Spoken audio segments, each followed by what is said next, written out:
శివ సాక్షాత్ ఆయన మూడు కన్నులతో పైకి కనపడనటువంటి పరమశివుడు. ఆయన ద్విబాహుశ్చ హరిస్మృత. ఆయన నాలుగు భుజములు కాకుండా రెండు భుజములతో ఉన్నటువంటి శ్రీ మహావిష్ణువు. కానీ పైకి కనపడిన నాలుగు ముఖములతో ఉన్న చతుర్ముఖ బ్రహ్మ నిరంతరము పరబ్రహ్మాన్ని అనుసంధానం చేస్తుంటాడు. తెలుసుకోవలసిన వస్తువు విద్దైతే దాన్ని చెప్పినది వేదం. తెలియబడవలసిన వస్తువు గురించి లోపల నిరంతరము తిప్పుతూ బాహ్య ప్రపంచానికి దూరంగా ఎప్పుడూ తనలో తాను రమిస్తూ ఉంటాడు. యోగరతో వా భోగరతో వా సంగరతో వా సంగవిహీన యస్య బ్రహ్మణి రమతే చిత్తం నందతి నందతి నందత్యేవ. అలా ఆనందపడిపోతూ ఉండేటటువంటి వాడెవరో ఆయన గురువు. ఆయన సాక్షాత్ పరబ్రహ్మ. అందుకే గురుర్ బ్రహ్మ, గురుర్ విష్ణు, గురుర్దేవో మహేశ్వర, గురు సాక్షాత్ పరబ్రహ్మ తస్మై శ్రీ గురవై నమః.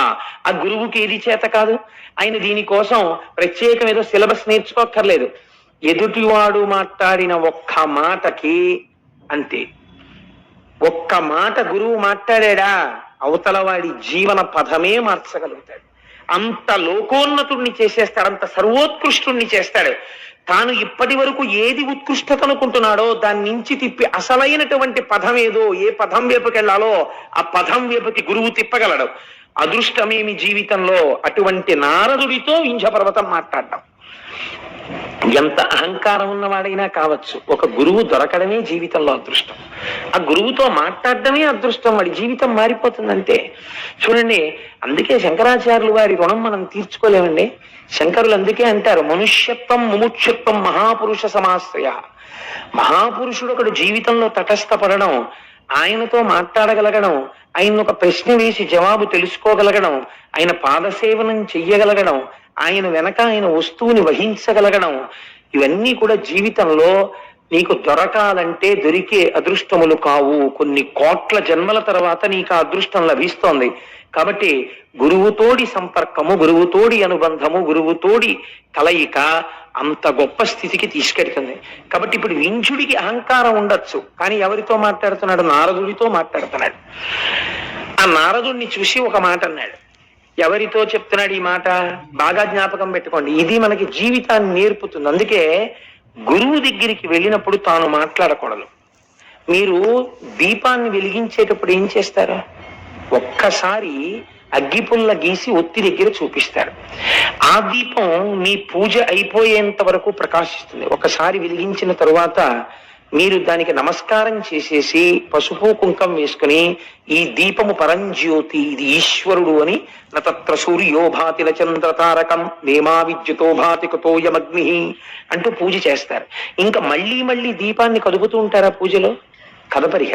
ఆ దీపం నిధనం అవ్వకుండా చూసుకుంటారంతే. అవసరమైతే నీకు ఒక్క పోసినా పర్వాలేదు, కానీ దీపానికి గాలి తగలకుండా కాపాడుకుంటారు కదండి. గురువు దగ్గర అంతే. గురువు దగ్గర ఎక్కువ మాట్లాడరాదు. గురువు దగ్గర ఎంత ఎక్కువ మాట్లాడితే మీ మీద అంత బలహీనమైన అభిప్రాయం ఏర్పడుతుంది. గురువు దగ్గరికి వెడితే ఎక్కువ వినాలి. నాకు అన్నిటికన్నా భయం జీవితంలో ఏమిటంటే మా గురువు గారి దగ్గరికి వెళ్ళడమే. నేను మా గురువు గారి దగ్గరికి వెడితే ఎక్కువ మాట్లాడతానేమోనని నాకు చాలా భయం. స్కూటర్ ఎక్కే ముందు 1-10 మార్లు నువ్వు గురువు గారి దర్శనానికి వెడుతున్నావు, ఎక్కువ మాట్లాడకు, నీకు అలవాటు అయిపోయింది ఈ ప్రసంగాలు చేయడం. గభాల గురుగారు శివ అంటే నువ్వు అక్కడి నుంచి శివాష్టోత్రం అనకు, నువ్వు నోరు మూసుకు కూర్చో, ఆయన మాట్లాడింది నువ్వు వినంతే అని నన్ను నేను 10 మార్లు హెచ్చరిక చేసుకుని గురువుగారి దగ్గరికి వెడతాను. గురువుగారి దగ్గరికి వెళ్ళినప్పుడు దీపం వెలిగించినట్టు ఉండాలి. ఒక్క ప్రశ్న అంతే చాలు. వారికి తెలుసు, వారి దాంట్లోంచి ఇంకా గంగా ప్రవాహం. వారు ఎన్నైనా మాట్లాడతారు. నువ్వు చేయవలసింది ఆ దీపపు వెలుగులో నువ్వు ప్రకాశించు చాలు. నువ్వు వినంతే. నువ్వు వెర్రి ప్రశ్నలన్నీ మొదలెట్టక అక్కడ కూర్చో అంతే చాలు. వారు నిన్ను నడిపిస్తారు, వారు నిన్ను ఉద్దీపింపజేస్తారు. కనుక ఆ గురువు అంటే మరోలా అనుకోకండి, నేనేదో స్వోత్కర్ష కింద చెప్పుకున్నానని. అది నా యందు ఆ భావన నిలబడాలని మీకు విజ్ఞాపన. పెద్దలు కాబట్టి మీ అందరూ ఆ వీడికి అటువంటి భావన నిలబడుగాక అని ప్రార్థన చేస్తారని మీకు చెప్పానంతే. అంతేగాని నేనేదో చాలా గొప్పవాడిని ఇంత సాధన చేస్తున్నానని స్వోత్కర్షకి చెప్పుకోవడానికి నేను చెప్పిన వాడను కన్నా బలహీనతగా చెప్పానంతే. కాబట్టి నారదుణ్ణి చూసి వింధ్య పర్వతం తన అహంకారాన్ని బయటపెట్టింది. ఏమని చూశారా? ప్రపంచంలో అనేకమైన పర్వతాలు ఉన్నాయి. నా వంటి పర్వతం ఎక్కడుంటుంది? అనేకమైనటువంటి ధాతువులతో ఇంతెత్తున పెరిగి ఆకాశాన్ని చుంబిస్తూ అనేకమైనటువంటి శిఖరములతో అనేకమైన జంతువులకు ఆలవాలమై నా దగ్గర ఎన్నో పర్వతాలు పెరుగుతుండగా, ఎన్నో నదులు ప్రవహిస్తుండగా, ఎందరో కూర్చుని తపస్సులు చేసుకుంటుండగా, ఎన్నో గుహలు ఏర్పడి ఉండగా, పరమ పవిత్రమై ఇంతమందికి ఆవాసమై నేను అలరారుతున్నాను. నా అంత గొప్పవాడు మీరు చూసినలో ఇంకొకడెవరైనా కనపడ్డాడా అని అడిగింది. అంటే ఇప్పుడు అసలు నిజానికి వింజుడు ఎవరికి నమస్కారం చేయాలి? చూడగానే నారదుడికి నమస్కారం చేయాలి. ఆయన కన్నా జ్ఞాని ఎవరున్నారు? ఆయనకి నమస్కరించడం కాదు, తన గొప్ప చెప్తాను. చెప్తే గురువు అంటే ఇది ఎంత మర్యాదగా మాట్లాడాడో చూడండి. ఆయన అన్నాడు, ఓహో చాలా బాగుందో, చాలా గొప్ప మాట చెప్పావు, కానీ నేను నీకొక్క మాట చెప్పనా? అదే కదా నేను అడుగుతున్నది. నా అంత గొప్పవాడు ఉన్నాడా లోకంలో ఎక్కడైనా? చెప్పండి నాలాంటి పర్వతం ఉంటే అని ఎడుగంగా మౌనివరుడల్లన నవ్వి ధరాధరేంద్ర నీకెనయ్యకు పర్వతంబు కలదే ఒకటి జగమందు ఎందునైనను వినుమా హిరణ్యకరి జ్ఞప్తికి వచ్చే నవగ్రహంబులా ఘనగిరికిన్ ప్రదక్షిణముగా నడుచున్ పలుమటలేటికి. చాలా గొప్ప ప్రశ్న అడిగావయ్యా. ముందే చీనోర్మై ఏటా మాటలు, నేను గొప్పవాడిని అంటే ఏంటి, అలా మాట్లాడకూడదు అన్నారు అనుకోండి. అహంకారంతో ఉన్నాడు, ఎంతకైనా తెగిస్తాడు, చేయరాని దుశ్చేష్టితములు చేసి ఇంకా అధప్పతనానికి వెళ్ళిపోతాడు. కాబట్టి ఇప్పుడు అలా మాట్లాడకూడదు. ఎంత అందంగా మాట్లాడాడో చూడండి, నవ్వు నవ్వాడు. అని ఎడుగంగ మౌనివరుడల్లన నవ్వి, చక్కగా ఓ చిన్న నవ్వు నవ్వి, ధరాధరేంద్ర ఓ పర్వతమా నిజమేనోయ్ నీకనయ్యగు పర్వతంబు కలదే. అయ్య బాబోయ్ ఎట్లాంటి ప్రశ్న అడిగో. నీతో సమానమైన పర్వతం ఏదైనా ఉందా అని ఆలోచించినా నేను. నీకన్నా గొప్పదాన్ని వాటి పక్కన పెట్టవాయ్. నీతో సమానమైన పర్వతం ఎక్కడుంటుంది ప్రపంచంలో? ఇలా అంటే అవతల వాడు వినడం మొదలెడతాడు. ముందు అవతల వాడిని వినేటట్టు చెయ్యాలి గురువు, ఇది మొదటి లక్షణం. అంతేకాని అవతల వాడు వినకుండా విముఖుడయ్యేటట్టు చేశాడు అనుకోండి, అసలు వాడు వినడు. తను ఏముద్ధరిస్తాడు? తను అవతల వాడు వినేటట్టు చెయ్యాలి. కాబట్టి అవతల వాడి యందు ఏ గుణము తాను ప్రస్తావన చేస్తే వింటాడో అది ప్రస్తావన చేసి వినేటట్టు చేశాడు. ఎవరుంటారయా నీతో సమానమైన వాడు? ఒకటి జగమందు ఎందునైనను, అబ్బెబ్బెబ్బే నీతో సమానమైన వాడు ఎక్కడున్నాడయా అన్నట్లో గుర్తొచ్చింది. వినుము ఆ హిరణ్యగరి జ్ఞప్తికి వచ్చే, అప్పుడే జ్ఞాపకం వచ్చినట్టు మాట్లాడుతున్నాడు. నాకు నువ్వు అలా అంటే గుర్తొచ్చింది, మేరు పర్వతం ఉందయ్యోయ్ గొప్పది అన్నాడు. ఎందుకు గొప్పది? ఇప్పుడు నేనే అనుకుని సంతోషంగా ఉన్నాడు. ఆ జ్ఞప్తికి వచ్చే హేమపర్వతం ఒక్కటి కలిగే ఒక బంగారు పర్వతం ఒకటి ఉంది, అదే మేరు పర్వతం. ఏమిటండి దాని గొప్ప అన్నట్టుగా వింటున్నవాడు ఏం చేస్తాడు? ఎందుకండి అని అడగనివాడు గురువు. అన్నాడు, భృకుటి ముడి వేశాడంతే వింజ పర్వతం. వెయ్యగానే కారణం చెప్తున్నాడు. నీకు లేదని చెప్పాడు, వాడికి ఉందని చెప్పాడు. ఏది చెప్పాడు? నీకన్నా ఐశ్వర్యం ఎక్కువ ఉంది, నీకన్నా ఎన్ఎస్సి సర్టిఫికెట్లు ఉన్నాయి, నీకన్నా ఫిక్స్డ్ డిపాజిట్లు ఉన్నాయని చెప్తే గురువు ఏమిటి? వాడికి ఏమున్నాయో తెలుసుకోవడానికి ఆ గురువు గారు. వాడికి ఎంత ఐశ్వర్యం ఉంటే వీడికి ఎందుకు? ఎన్నడూ తనతో సంబంధమున్న వారి ఐశ్వర్యమును గురించిన ఆలోచన గురువుకు ఉండరాదు. ఆయనకి ఎంత ఉన్నా ఆయన ఇంకా ఉన్నతిలోకి రావాలని ఆశీర్వచనం చెయ్యద్దు. అవతల వారి ఐశ్వర్యం గురించి నీకెందుకు? నువ్వు గురువు అయితే వాళ్ళ ఆధ్యాత్మిక ఉన్నతి గురించి ఆలోచించు. వాళ్ళని నువ్వు ఎంత బాగా వృద్ధిలోకి తీసుకొద్దామని ఆలోచించు. అంతవరకు ఐశ్వర్య సంబంధం నీకేమిటి మధ్యలో అసలు? కాబట్టి ఇప్పుడు ఆయన అన్నాడు, నీకన్నా ఎందులో గొప్పదో తెలుసా మేరు పర్వతం? నవగ్రహంబులా ఘనగిరికిన్ ప్రదక్షిణమిగా నడుచున్ పలు మాటలేటికిన్. నవగ్రహాలు ఆకాశంలో తిరుగుతున్నప్పుడు ప్రపంచంలో నవగ్రహాలకి అందరూ నమస్కారం చేస్తారు. అవే కదా సుఖ దుఃఖాలు నిర్ణయిస్తాయి. ఆ నవగ్రహాలు మేరు పర్వతం యొక్క శిఖరానికి ప్రదక్షిణంగా తిరుగుతుంటాయి. నవగ్రహముల చేత ప్రదక్షిణం చేయబడుతుంటుంది ఆ మేరు పర్వత శిఖరం. ఎంత గొప్పదయా మేరు పర్వతం అన్నాడు. అనేటప్పటికీ ఈయనకి చాలా బాధేసింది. నిజమే, నాకు ఉన్నాయి ఇంతంత శిఖరాలు. ఏది ఎవరు తిరుగుతున్నారు నా శిఖరాల చుట్టూ? కుక్కలున్నాయి, ముంగిసలున్నాయి, పావులున్నాయి, పెద్ద పులులున్నాయి, సింహాలున్నాయి, నదులున్నాయి, పర్వతాలు, అరణ్యాలున్నాయి. ఏది అట్లాంటి కీర్తి నాకెక్కడుంది? ఇప్పుడు వెంటనే అన్నాడు, ఏం చెయ్యమంటావు అయితే నన్ను? నేను కూడా అలాంటిది ఏదో పొందాలి. ఇప్పుడు నవగ్రహాలు ప్రదక్షిణం చేసినప్పుడు మేరు పర్వతం పొందినటువంటి ఉన్నతి ఏది ఉన్నదో అంతటి ఉన్నతి కన్నా గొప్ప ఉన్నతిని తాను పొందాలి. అది ఏ ఉన్నతి? ఏం చేస్తే అంతకన్నా గొప్పదవుతుంది? ఇప్పుడు ఇంకా ఏమిటి? ఇంక తన ఇంట్లో ఐశ్వర్యం ఏమిటి? ఎన్ని అరణ్యాలు ఉన్నాయి, ఎన్ని మృగాలు ఉన్నాయి, ఇవి కాదు. ఓం నమ శివాయ అంటూ ఆ శివ పంచాక్షరి మహామంత్రం షడక్షరి చేస్తూ కూర్చున్నాడు. అలా కొన్ని సంవత్సరాలు అయిపోయింది, వేల సంవత్సరాలు అయిపోయింది. ఆయనలోంచి బయలుదేరిపోతోంది తపోధూమం. దేవతలు చూశారు, అమ్మ బాబోయ్ ఏమి వింజుడి తపస్సు, మహాదేవా అతని తపస్సు సామాన్యంగా లేదు, మీరు వెళ్ళి ప్రత్యక్షం అవ్వండి అన్నారు. శంకరుడు సాకారమును పొంది, అంతటా ఉన్నటువంటి నిర్గుణమైన పరబ్రహ్మము సాకారమును పొంది ఎదురుగుండా వచ్చి ప్రత్యక్షం అయ్యాడు. చేతితో స్పృశించాడు, బహిర్ముఖుడయ్యాడు వించుడు. నాయన ఎంత గొప్ప తపస్సు చేశావురా, ఏం కోరి ఇంత తపస్సు చేశావు చెప్పు, నీకేం కావాలో చెప్పి ఇచ్చేస్తానన్నాడు. ఇదొక చిత్రమైన సన్నివేశం. కొంతమందికి ఏం కావాలో తెలియదు, ఇంకా ఆ స్థితి పోలేదు. ఏముండిపోయింది?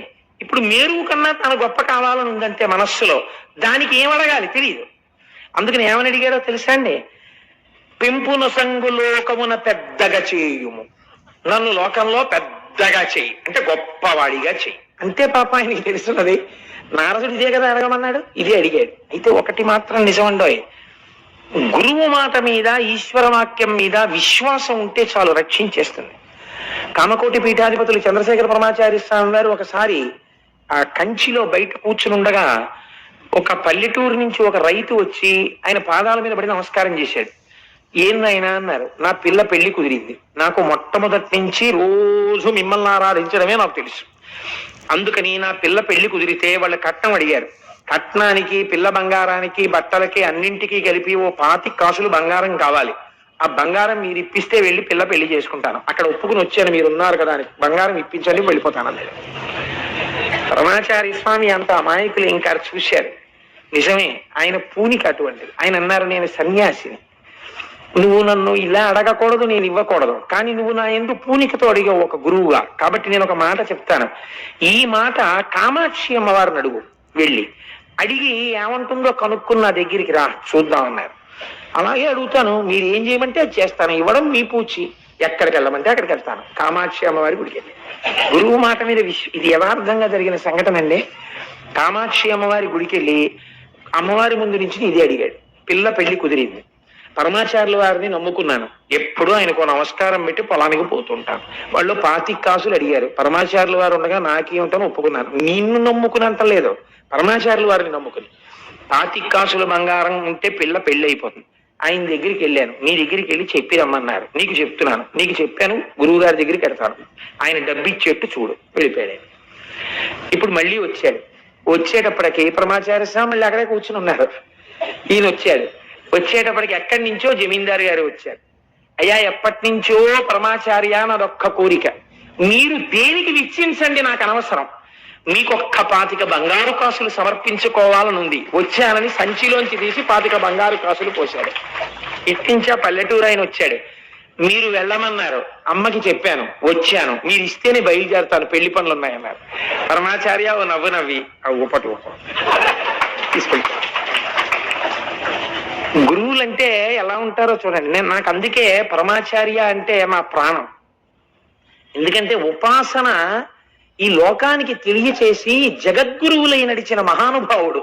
అటువంటి వారిని పొగడకపోతే నా నాలుగు కిందికి ఇంకా. అందుకని 1కి 10 మార్లు నేను చంద్రశేఖర పరమాచార్య స్వామి వారిని, రమణ మహర్షిని ప్రస్తావన చేస్తూ ఉంటాను. కాబట్టి ఇప్పుడు వింధ్య పర్వతం మాటలు కూడా అలాగే ఉంటాయి. నారదుడు ఏం చెప్పాడు? నీకు కావలసిన కోరిక ఏమిటో ఆయనకి చెప్పవా, చాలా గొప్పవాడిని అంటే ఏం గొప్ప నేనేం చెప్పను, ఆయన నడువు ఏం గొప్ప ఆయన ఇస్తాడన్నాడు. అందుకని ఇప్పుడు ఆయన ఏం చేశాడు? ఇది అడిగాడు, పెంపునొసంగు లోకమున పెద్దగా చేయుము దేవా అన్నతాన్ కంపిత చిత్తుడై శివుడు కర్జమిరింగి నగేంద్రుతోడ నీ వింపుగా కోరినట్లు వరమిచ్చితి, నీవిక లోక సౌఖ్యముల్ తెంపరివై అడంపకు మదించియునర్చిన వాయునున్నతులు. నువ్వింకా అహంకారంతో ప్రవర్తించకు, నువ్వెప్పుడు కూడా నా అంతటి వాణ్ణి నేను అని అనకు, నీకు ఏమి చెయ్యాలో నాకు అర్థమైంది, నీకే ఉపకారం చెయ్యాలో నాకు అర్థమైంది. నీకు మనస్సులో ఏమిటి గొప్పతనం అంటే అంటే శివుడి భావన.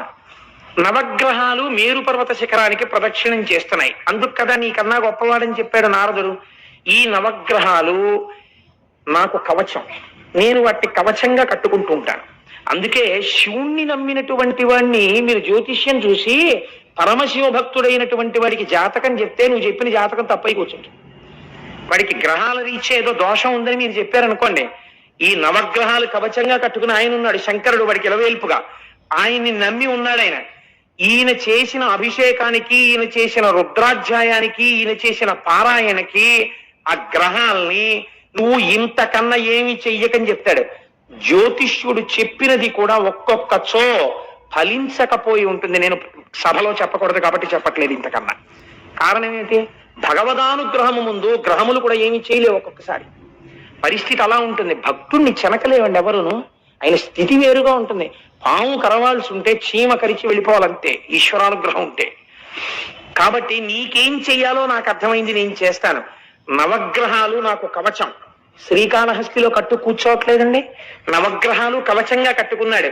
మనకి 5 కాశీలు, 5 కాశీలలో శ్రీకాళహస్తి ఒకటే. అందుకే సర్వోత్కృష్టమై ఏ పేరు విన్నంత మాత్రం చేత, ఏ పేరు పలికినంత మాత్రం చేత, దేనియందు నదీ స్నానం చేస్తామని పలికినంత మాత్రం చేత ఆ క్షేత్రము వెళ్ళినట్టు, ఆ నదియందు స్నానము చేసినట్టు భావన చేసి మోక్షం ఇస్తారో అంత పరమపావనమైన కాశీక్షేత్రం గురించి ఆదివారపు అసుర సంధ్య వేళలో మాట్లాడతాను.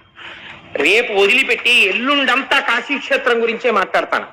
సాధ్యమైనంత వరకు ఎవ్వరూ దాన్ని విడిచిపెట్టకండి. అంటే నేను చెప్తున్నానని చెప్పట్లేదు, ఆ క్షేత్రం గురించి వినడమే చాలు. మన జీవితంలో ఒక గొప్ప అభ్యున్నతితో కూడినటువంటి అధ్యాయం ఆవిష్కృతం అవుతుంది. కనుక ఇప్పుడు శంకరుడు అన్నాడు, ఆ నవగ్రహములు నాకు కవచం. నవగ్రహాల్ని తీసుకొచ్చి కవచంగా కట్టుకుంటే ఇప్పుడు నవగ్రహాలు గొప్పవా నేను గొప్ప? ఇన్ని బ్రాస్లెట్లు, ఇన్ని ఉంగరాలు, ఇన్ని గొలుసులు, ఇన్ని రుద్రాక్షమాలలు అన్ని అక్కడ పళ్ళెల్లో పెట్టి ఉన్నాయి. ఉంటే మీరు అవి చూసి అబ్బా ఎంత బంగారమో అన్నారు. ఒకరి ఇంట్లో చూసి తెలియదు మీకు ఆయన ఇల్లు ఏమిటో, కానీ మీరు ఎందుకో లోపలికి వెళ్ళారు, ఎవరో ఏదో మాట చెప్పమంటే వెళ్ళారు. అక్కడ పళ్ళెల్లో పెట్టున్నాయన్నీ. ఇవన్నీ చూసి అబ్బా ఎంత బంగారం, ఎంత బాగున్నాయో, ఏమి రుద్రాక్షమాల, ఏమి చేతి కంకణాలు, ఏమి సింహతలాటాలు, ఆ గండపెండేరం, ఆ మెడలో వేసుకునే పెద్ద పెద్ద రుద్రాక్షమాలలు, ఎంత బంగారం రా ఇదంతాను అనుకుంటున్నారు.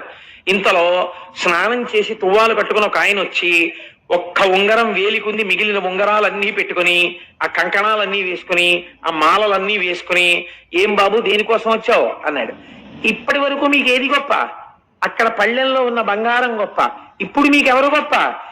ఇవి ఆయన వేసుకుంటున్నారంటే ఇంకా ఆయన దగ్గర ఇలాంటివి ఎన్ని దాచి ఉంచాడో, ఎన్ని కోరికలు పుట్టినప్పుడు ఎన్నెన్ని వేసుకుంటుంటాడో. ఇప్పుడు ఆయన గొప్ప. ఎందుకని? ఆయనకి ఇది ఆభరణమైనది, ఆభరణము తక్కువైపోయింది, ఆయన ఎక్కువైపోయాడు. ఆ మేరు పర్వతం చుట్టూ ప్రదక్షిణం చేసే నవగ్రహాలు శంకరుడికి ఆభరణాలు, కవచం. ఇప్పుడు ఆ కవచమే కట్టుకునే శంకరుడే వచ్చి ఇక్కడ కూర్చుంటే ఎవరు గొప్ప? ఈయనే గొప్ప. ఇది అడిగాడు నోటితో, అడగక్కర్లేదు. పరమ గొప్పదైనటువంటి అనుగ్రహాన్ని వర్షించేస్తున్నాడు శంకరుడు.